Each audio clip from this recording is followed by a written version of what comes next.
Bom dia, irmãos, graça e paz, amém? Que bom estarmos reunidos mais uma vez na presença do nosso Deus. Estamos em Atos, capítulo 21, é a nossa meditação nesta manhã. E o nosso desafio nesta manhã é o chamado à obediência, Eu era bem jovem e eu estava vivendo aquela efervescência em Goiânia, da época do início do movimento de comunidades aqui em Goiânia. E era muito bonito, muito gostoso aquelas reuniões. E era muito interessante que era um momento em que sempre se tinha os profetas. Então, no final da reunião, no meio da reunião, eis que te digo, e se levantava e falava. Alguns momentos bem interessantes, causavam muitos arrepios e muitos despertamentos. É inegável que ocorreu em Goiânia no final da década de 80, início da década de 90, é inegável que ocorreu em Goiânia um grande avivamento de Goiânia para o mundo todo. O nível de despertamento espiritual, as canções, foi algo impressionante, né? Quem não cantou no Brasil, o nosso general é Cristo, né? Quem não cantou pelo Senhor marchamos, sim. Então é inegável o que ocorreu na cidade de Goiânia. Eu mesmo presenciei aqui um dia, numa dessas reuniões, curas, pessoas que foram curadas, pessoas que foram realmente curadas pelo Espírito Santo. Houve um grande mover. E é interessante que, quando acontecem essas coisas, todo mundo busca ouvir os profetas e querem que o profeta fale com eles. Atos 21, eu acho que você não gostaria de ouvir esse tipo de revelação para você. E se você ouvisse essa revelação, você estaria disposto a obedecer? Vamos ler a palavra do Senhor. Depois de nos separarmos deles, embarcamos e navegamos diretamente para Cós. No dia seguinte fomos para Rhodes e ali até Pátara, encontrando um navio que ia fazer a travessia para a Fenícia, embarcamos nele e partimos. Depois de avistarmos Chipre, o seguirmos rumo ao sul, navegamos para a Síria. Desembarcamos em Tiro, onde o nosso navio deveria deixar sua carga. Encontrando os discípulos dali, ficamos com eles 7 dias. Eles, pelo Espírito, recomendavam a Paulo que não fosse a Jerusalém. Observe bem, eles, pelo Espírito, recomendavam a Paulo, não vá a Jerusalém. Mas quando terminou o nosso tempo ali, partimos e continuamos nossa viagem. Todos os discípulos, com suas mulheres e filhos, nos acompanharam até fora da cidade, e ali na praia nos ajoelhamos e oramos. Depois de nos despedirmos, embarcamos e eles voltaram para casa. Demos prosseguimento à nossa viagem, partindo de Tiro, e aportamos em Ptolemaida, onde saudamos os irmãos e passamos um dia com eles. Partindo no dia seguinte, chegamos a Cesareia e ficamos na casa de Felipe, o evangelista, um dos 7. Ele tinha 4 filhas virgens que profetizavam. Depois de passarmos ali vários dias, desceu da Judéia um profeta chamado Ágabo, vindo ao nosso encontro, tomou o cinto de Paulo e, amarrando em as suas próprias mãos e pés, disse: assim diz o Espírito Santo, desta maneira os judeus amarrarão o dono deste cinto em Jerusalém e o entregarão aos gentios. Quando ouvimos isso, nós e o povo dali rogamos a Paulo que não subisse para Jerusalém. Então Paulo respondeu: por que vocês estão chorando e partindo o meu coração? Estou pronto, não apenas para ser amarrado, mas também para morrer em Jerusalém pelo nome do Senhor Jesus. Como não pudemos dissuadi-lo, desistimos e dissemos: seja feita a vontade do Senhor. Olha que interessante. Nessa narrativa, Lucas se inclui nessa narrativa. Olha, perceba isso. Como não pudemos dissuadi-lo, desistimos e dissemos, seja feita a vontade do Senhor. Lucas também está dizendo, eu também tentei fazer com que Paulo não fosse para Jerusalém. Então ele se inclui agora no sentido de participar da história viva. Olha que narrativa linda essa. Depois disso, preparamo-nos e subimos para Jerusalém. Ele acompanha Paulo. Alguns dos discípulos de Cesareia nos acompanharam e nos levaram à casa de Mnason, onde devíamos ficar. Ele era natural de Chipre e um dos primeiros discípulos. Quando chegamos a Jerusalém, os irmãos nos receberam com alegria. No dia seguinte, Paulo foi conosco encontrar-se com Tiago e todos os presbíteros estavam presentes. Esse Tiago é o Tiago, meio-irmão de Jesus, o líder da igreja de Jerusalém, que escreveu a carta de Tiago. Paulo saudou e relatou minuciosamente o que Deus havia feito entre os gentios por meio do seu ministério. Ouvindo isso, eles louvaram a Deus e disseram a Paulo, veja, irmão, quantos milhares de judeus creram, e todos eles são zelosos da lei. Eles foram informados de que você ensina todos os judeus que vivem entre os gentios a se afastarem de Moisés, dizendo-lhes que não circuncidem seus filhos, nem vivam de acordo com os nossos costumes. Que faremos? Certamente eles saberão que você chegou. Portanto, faça o que lhe dizemos. Estão conosco 4 homens que fizeram um voto. Participe com esses homens dos rituais de purificação e pague as despesas deles para que rapem a cabeça. Assim todos saberão que não é verdade o que falam de você, mas que você continua vivendo em obediência à lei. Quando os gentios convertidos, já lhes escrevemos a nossa decisão de que eles devem abster-se da comida sacrificada aos ídolos, do sangue, da carne dos animais estrangulados e da imoralidade sexual. No dia seguinte, Paulo tomou aqueles homens e purificou-se com eles. Depois foi ao templo para declarar o prazo do cumprimento dos dias da purificação e da oferta que seria feita individualmente em favor deles. Quando já estavam para terminar os 7 dias, alguns judeus da província da Ásia, vendo Paulo no templo, agitaram toda a multidão, o agarraram e gritando, israelitas, ajudem-nos.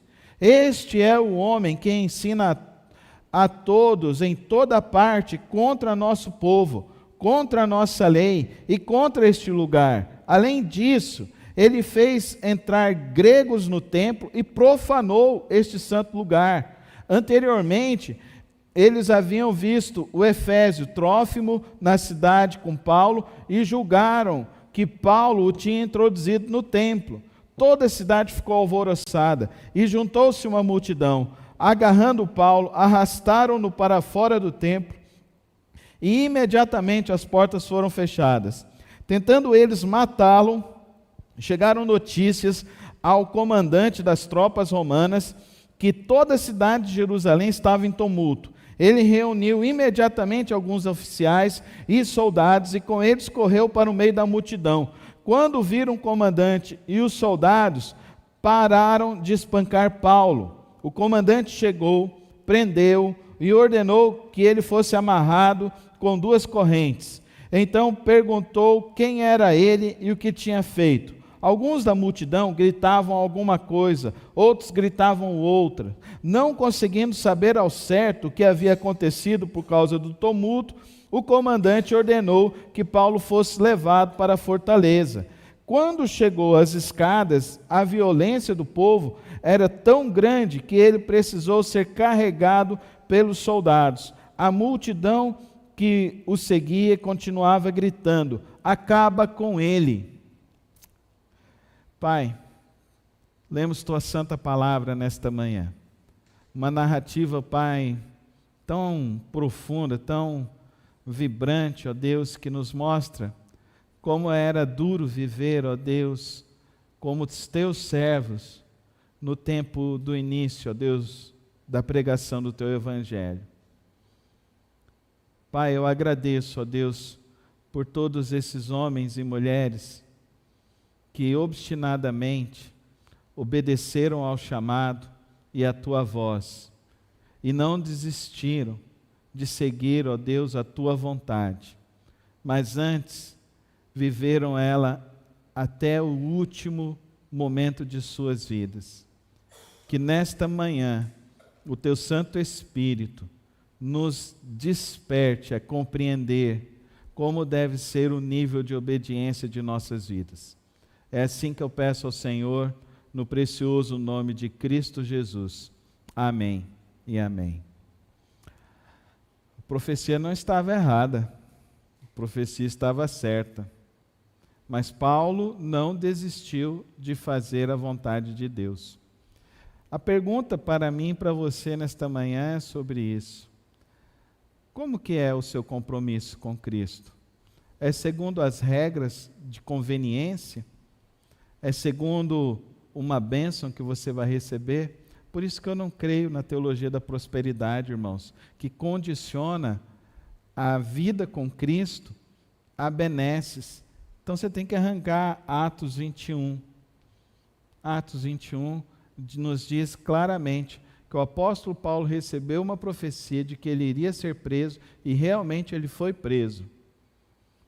E é interessante isso, queridos irmãos, que muitas pessoas querem e vêm para a igreja, às vezes até vêm se aconselhar conosco no ministério, e as pessoas não querem de fato que nós sejamos um instrumento de Deus na vida delas.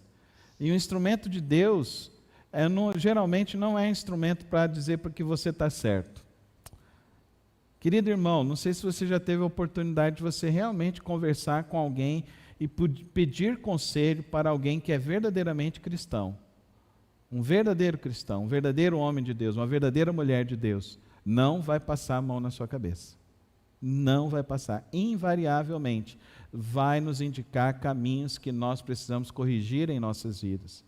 Por isso que esse caminho que a igreja trilha da confissão positiva, da teologia da prosperidade, por isso que é esse caminho que a igreja trilha de afagar egos e de não mostrar a palavra de Deus como ela é, de pegar apenas pequenos versículos para trazer reflexão ao povo, metaforeando a palavra de Deus, criando ideias que estão extremamente distantes da palavra de Deus, não gera a verdadeira fé, que é a fé para obedecer a Cristo Jesus. O apóstolo Paulo, ele diz categoricamente: o que me importa é fazer a vontade de Deus.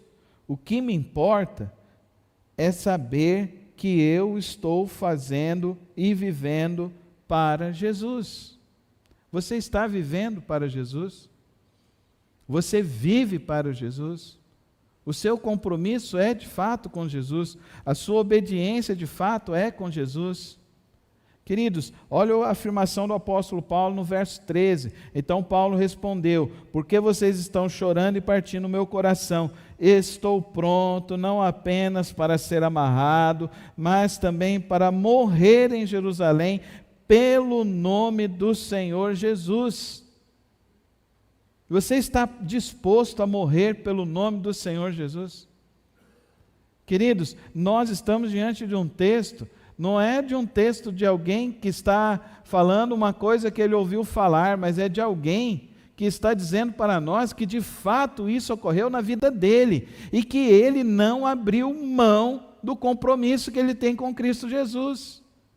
O compromisso de Paulo com Jesus não é um compromisso casual, não é um compromisso por conveniência, é um compromisso radical. Fala comigo, compromisso radical. É esse compromisso radical que eu e você precisamos ter. Nós precisamos entender que nós somos chamados a obedecer e a viver para Cristo Jesus, não importando a condição e a circunstância que estivermos vivendo. Nós vamos viver com Cristo Jesus, até mesmo se isso significar correr um risco de vida. E tem pessoas que têm medo de pregar isso, de falar isso, mas é isso que a igreja precisa ouvir, porque a igreja precisa parar de viver de entretenimento. A igreja precisa parar de viver de compromissos casuais. A igreja precisa se comprometer verdadeiramente com a obra de Cristo, com a vontade de Deus, com o desejo de fazer a vontade de Deus. E Paulo diz nessa afirmação no verso 13, ele diz que não é fácil.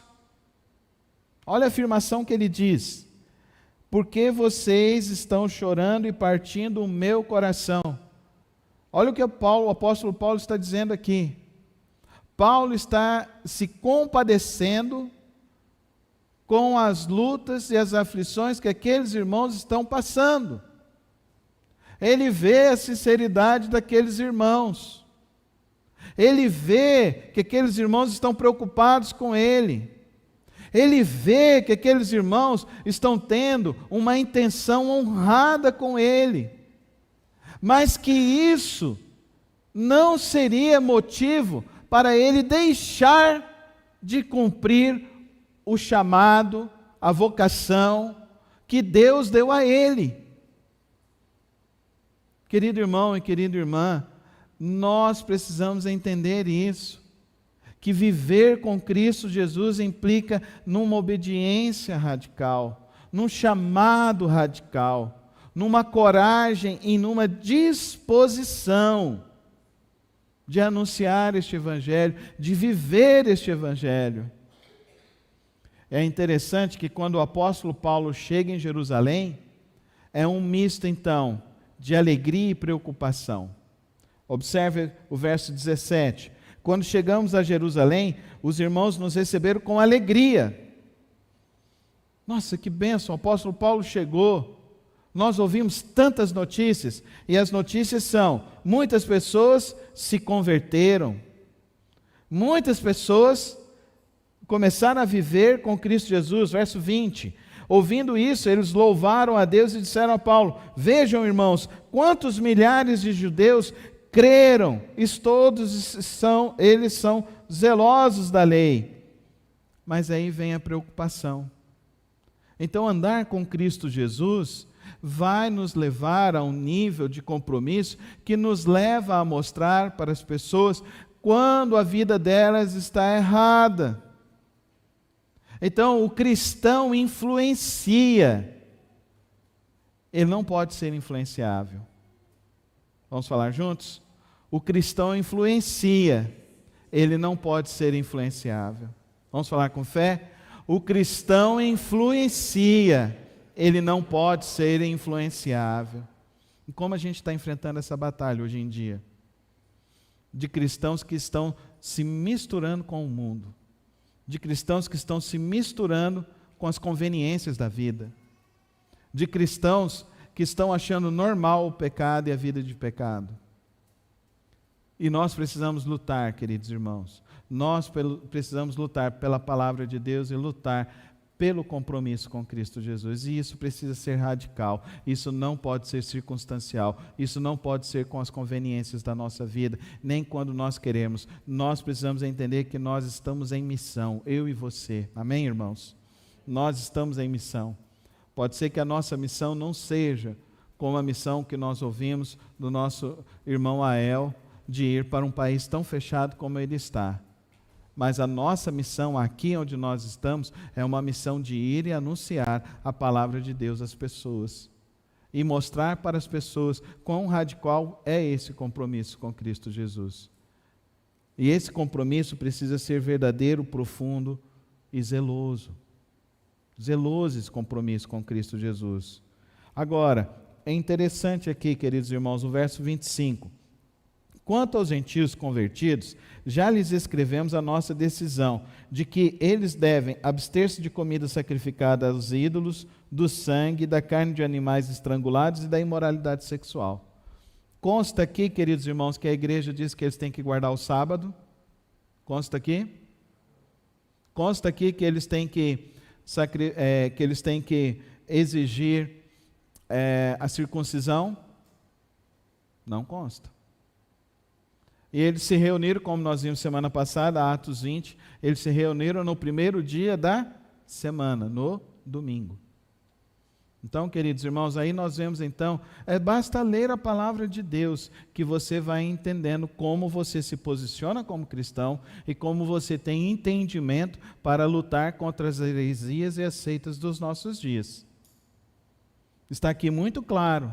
Ah, pastor, pode comer carne de porco? Pode, a gente vai fazer feijoada na igreja, e a feijoada é deliciosa, é light, você entendeu? Você pode comer 2, 3 vezes, que você sai daqui satisfeito e não passa mal, entendeu? Você pode ficar tranquilo. Mas e a carne estrangulada, pastor? Queridos irmãos, isso eu já expliquei, é regra sanitária, na época não tem como os nossos dias, você entendeu? É uma época diferente, você imagina como que era isso lá naquela época. Eu e a Soraya, quando nós fomos lá no Peru, queridos irmãos, nós entramos num local lá, e a gente ficou meio assim, chocado, porque eu nunca tinha visto carne, as pessoas comendo burro, né? E lá tinha burro, tinha bode, tinha vaca, tinha porco e tinha tudo no mesmo lugar. Dá para você entender? Se hoje em dia ainda existe isso, imagina nessa época, é uma regra sanitária. Por quê? Você já conheceu alguém que sofre? Tem irmãos ainda que vêm do interior, mais distante, e que sofrem com tênia, que é uma doença adquirida por conta de falta de regra sanitária. Então nós não vamos confundir regras sanitárias com doutrina, tá certo, queridos irmãos? Mas o que eles estão dizendo, o que essa igreja está dizendo é que eles deveriam firmar a vida deles no conhecimento de Cristo Jesus. Amém? Então a salvação é em Cristo Jesus. É reconhecer que Cristo Jesus nasceu da Virgem, viveu 33 anos, morreu na cruz do Calvário, ao terceiro dia ele ressuscitou e hoje ele está à destra de Deus. A centralidade do cristianismo e do evangelho é Cristo Jesus, amém, irmãos? E o que passar disso é maldição. A centralidade é Cristo Jesus, confiar em Cristo Jesus, seguir os ensinos de Cristo Jesus. Então, quais foram os mandamentos que Jesus disse que eu e você deveríamos viver? Quando perguntaram para ele: amarás o Senhor teu Deus e amarás o teu próximo. Não tem guarda de sábado, não tem circuncisão, não tem outras coisas que são colocadas. Aí eu conheci uma pessoa e daí eu falei: vou te mandar um WhatsApp. Não posso usar o WhatsApp. Eu falei: por quê? A minha religião não deixa eu usar o WhatsApp. Aí eu... é? Qual religião você é? Não vou falar. Não pode usar o WhatsApp? Não. Mas tem esse outro aqui que o senhor pode mandar. Eu falei: qual que é? É o Signal. Eu falei: Signal? Nem sabia que era isso. O WhatsApp não pode, mas o Signal pode. Então, queridos irmãos, é um pouquinho só de questão de coerência para entender que isso é uma heresia e isso é uma seita. É uma questão um pouquinho simples de coerência, para assim entender isso. Se fosse antigamente, queridos irmãos, teve uma grande igreja no Brasil. Eu me lembro que teve uma grande conferência aqui em Goiânia. Lotou o Estádio Olímpico antigo, uma grande conferência. Quando veio esse grande missionário, e o nome da igreja tem o nome do nosso país, só o que eu vou falar. E ele lá na pregação dele, ele falando assim, eu pensei: gente, um estádio cheio de gente, o homem gasta tempo para fazer isso. E ele falando que quem assistia televisão estava indo direto para o inferno. Aí eu pensei: hoje eles têm canal de televisão, né, irmãos? As incoerências, né? Porque todas as vezes que você tenta se refugiar no homem, o homem vai falhar. Mas quando você se refugia na palavra de Deus, a palavra de Deus não vai te decepcionar. Amém, irmãos? Por isso que nós precisamos abrir a Bíblia. Nós precisamos estudar a Bíblia. Nós precisamos ler e compreender e interpretar a palavra de Deus a partir dela própria, para que assim a nossa fé fique firmada na palavra do Senhor. Queridos, Uma outra lição que eu e você precisamos entender aqui nesse texto, como nós estamos lendo aqui, nós já vimos o compromisso radical do apóstolo Paulo, estamos vendo aqui a refutação às heresias, e por último que eu quero deixar aqui para os irmãos nesta manhã, sobre a prisão, o momento em que o apóstolo Paulo é preso, o momento em que eles estão ali, e olha que interessante a narrativa diz, começa uma bagunça no meio dos judeus, no meio da religião, o Império Romano não queria deixar isso acontecer. O que eles fazem? Enviam os soldados e todos ali para verificar o que está acontecendo. E olha que interessante, verso 36. A multidão que o seguia continuava gritando, acaba com ele.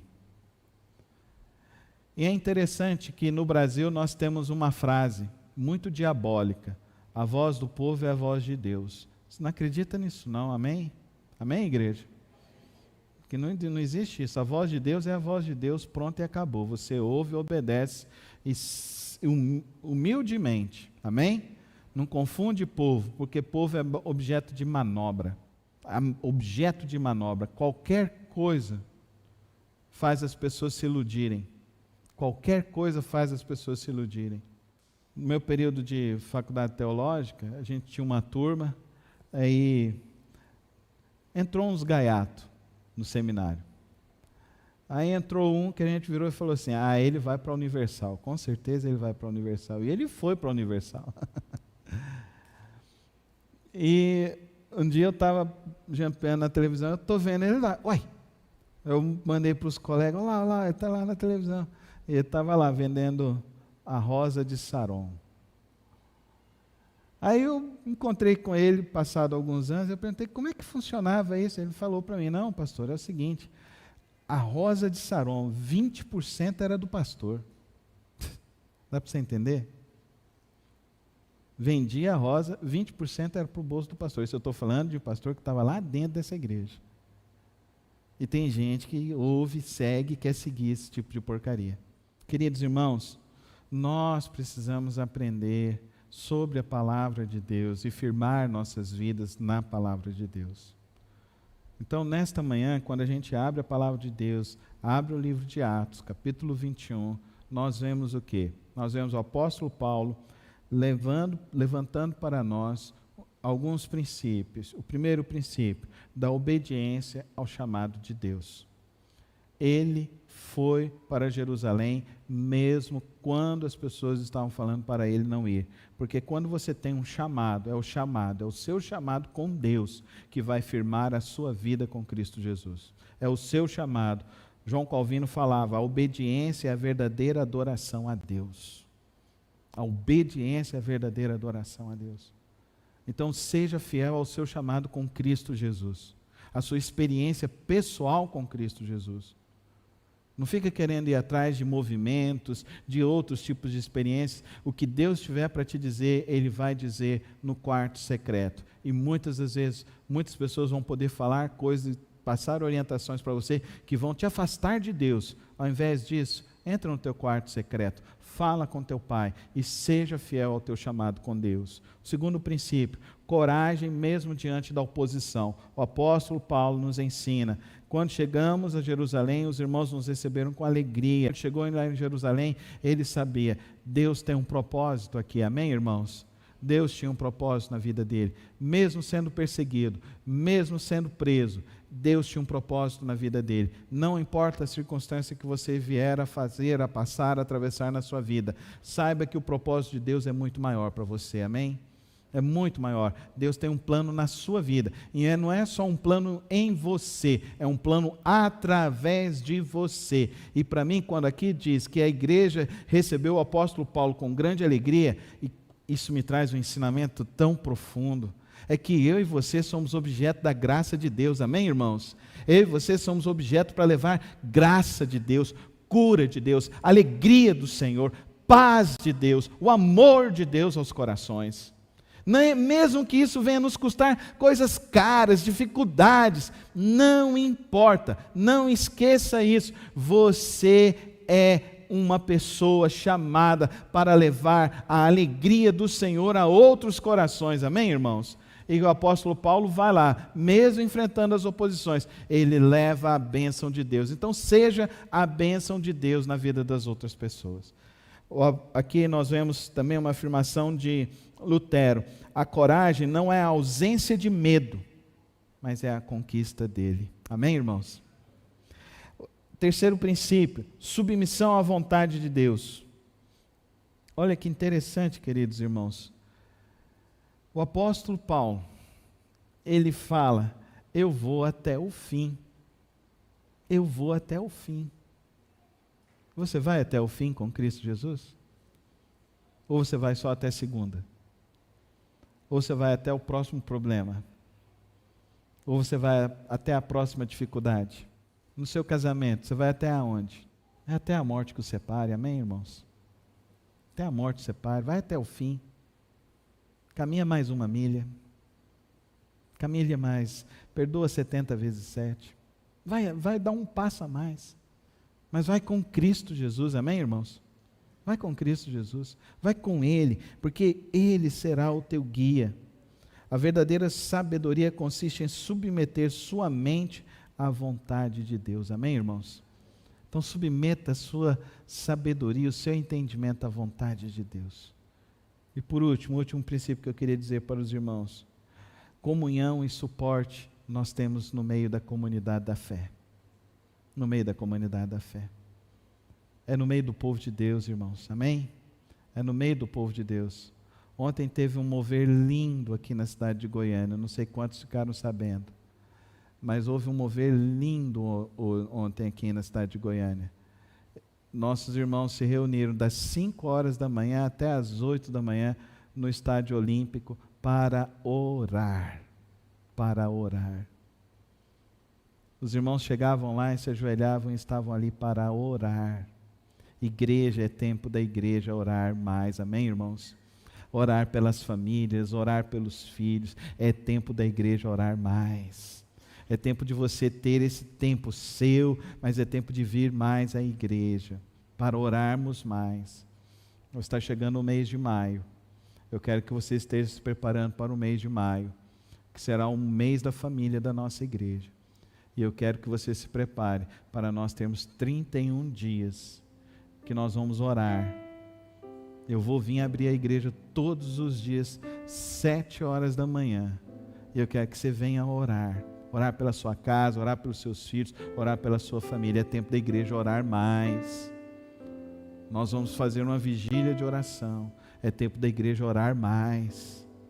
Nós temos o nosso culto de oração, é tempo da igreja orar mais, venha no culto de oração. É tempo da igreja orar mais, chegue mais cedo nas celebrações. Ao invés de você ficar conversando com os irmãos, senta e ora, ora. É tempo da igreja orar mais.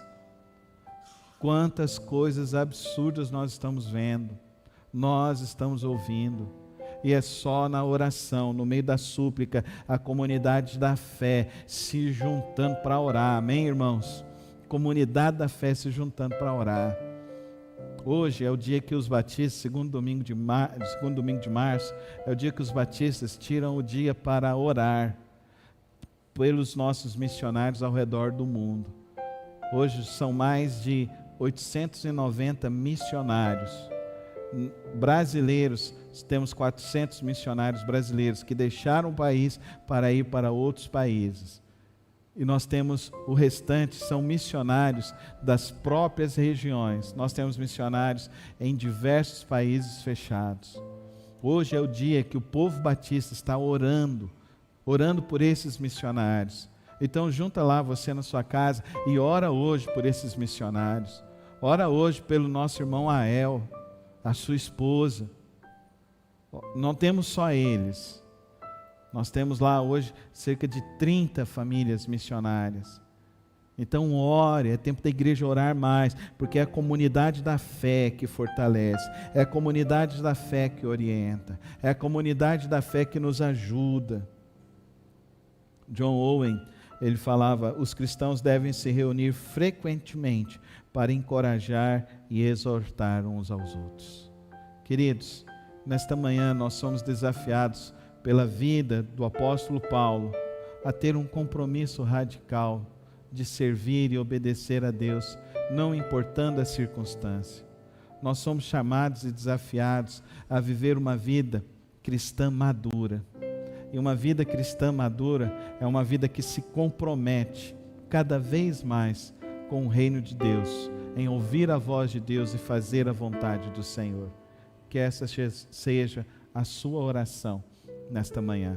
Feche os teus olhos, ora ao Pai neste momento. O seu compromisso com Cristo. O apóstolo Paulo levou isso de uma maneira radical na sua vida. Ele foi até o fim. Que você também tenha um compromisso radical de seguir a Cristo. Não desistir, mas ir até o fim. Pai querido, Pai celeste, obrigado pela Tua santa palavra, que nos desafia, que nos encoraja, que nos chama, ó Deus, a viver, ó Deus, uma vida de comprometimento, uma vida de compreensão, de desenvolvimento de fé. Que nesta manhã, ó Deus, cada um aqui, ó Deus, tenha compreensão do seu chamado espiritual, para viver, ó Deus, em obediência à Tua santa palavra, em obediência ao Teu querer. Pai, continua, ó Deus, a Tua obra em nossas vidas. Encoraja aquele que entrou desanimado. Fortalece aquele que está cansado. Traz, ó Deus, hoje, ó Deus, a renovação do vigor espiritual, do entendimento espiritual, do comprometimento espiritual, Pai querido. Nos faz, ó Deus, abre as nossas mentes, o nosso coração, a nossa visão, para entender, ó Deus, quão poderosa é a vida de oração dos seus servos. Pai, tira hoje, ó Deus, o medo do amanhã, as ansiedades. Quantos corações ansiosos, quantos corações preocupados, ó Deus, com o andar de economia, de política, e se esquecendo que o Senhor é o Deus que está no controle, de que o Senhor é o Deus que abriu o mar vermelho, que o Senhor é o Deus que provê, que mandou o maná para aqueles que não tinham nada, que o Senhor é o Deus que desceu do céu e trouxe para nós a salvação. Oh Pai, vem curar as ansiedades, aqueles corações que estão ansiosos, preocupados demais, angustiados demais, vai sofrer, vai ser difícil, e que hoje vejam, ó Deus, sobre a vida do próprio apóstolo Paulo, de que seja feita a Tua vontade, Senhor.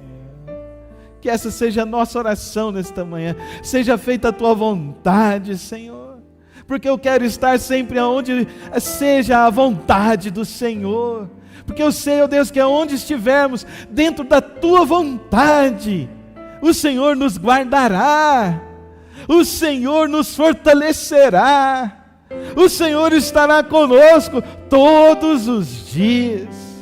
Por isso, Pai, toma, ó Deus, cada vida nesta manhã e traz, ó Deus, dessa Tua graça que cura, que salva, que liberta, essa Tua graça que fortalece, essa Sua graça, Pai querido, que nos enche de verdadeira esperança, esperança que não nos decepciona.